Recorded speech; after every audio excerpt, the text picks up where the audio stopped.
अभी एक मामला बहुत ज़्यादा चर्चा में आ गया और पूरा सोशल मीडिया पे और ट्रेंड करने लगा कि -40 नंबर पाने वाले लोग भी अब नीट पीजी में कॉलेजेस में एडमिशन पा सकेंगे।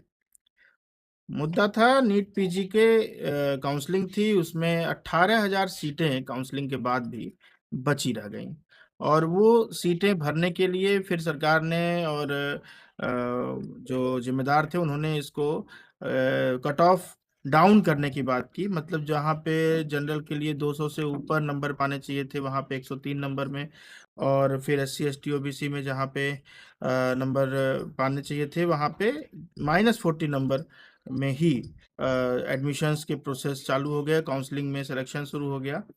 इसके पीछे बहुत सारे कारण होते हैं। एक तो ये बात सही है कि जो माइनस नंबर पा रहा है उसको एडमिशन देना कहाँ तक उचित है, वो भी जब हम किसी को एक जिम्मेदार डॉक्टर बनाने जा रहे हैं। लेकिन ये एक दूसरे पहलू में देखेंगे तो ये भी है कि अभी ये सिर्फ एडमिशन्स है, चूंकि 18,000 सीटें जब खाली हो जाती हैं तो फिर अगले साल ये सीटें कैरी फॉरवर्ड भी नहीं होती हैं। एक बार सीटें निकल गई तो वो सीटें खत्म हो गई, वो सीटों पे फिर भर्ती नहीं हो सकती अगले वर्ष। तो सरकार की मंशा ये है कि जो सीटें हैं उन सीटों पर लोग पढ़ें और उसमें लोगों का एडमिशन हो और पीजी में लोग एडमिशन्स लें। उसमें फिर जब एडमिशन्स ले लेते हैं तो फिर वो जो भी जितने वर्षों की पढ़ाई है, 4 2 साल 3 साल की पढ़ाई है उसमें, तो उसमें जो क्वालीफाई करेगा, हर साल परीक्षा होती है, परीक्षा होने के बाद जो क्वालीफाई करेगा, पढ़ाई करेगा, वही क्वालीफाई करेगा।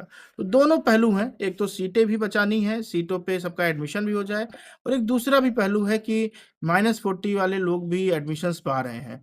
तो इसमें मुझे लगता है कि सरकार को कोई रास्ता निकालना चाहिए। इस साल तो काउंसलिंग हो रही है, लेकिन आगे से हमें कुछ ऐसा देखना चाहिए कि कम से कम डॉक्टर, चिकित्सक जैसे जिम्मेदार पढ़ाई में उसकी, वो भी पीजी की पढ़ाई उसकी, मास्टर्स की पढ़ाई है, तो उसमें योग्य बच्चे ही जाएं और उसके बाद आरक्षण की व्यवस्था पे जाएं, या जैसे ही व्यवस्था जाए। आरक्षण के बिल्कुल मैं खिलाफ नहीं हूँ, आरक्षण जरूरी है सभी के लिए, लेकिन कम से कम जो माइनस नंबर पा रहा है उसका सिलेक्शन ना हो, ये मेरा विचार है। आप बताइए, आपका क्या विचार?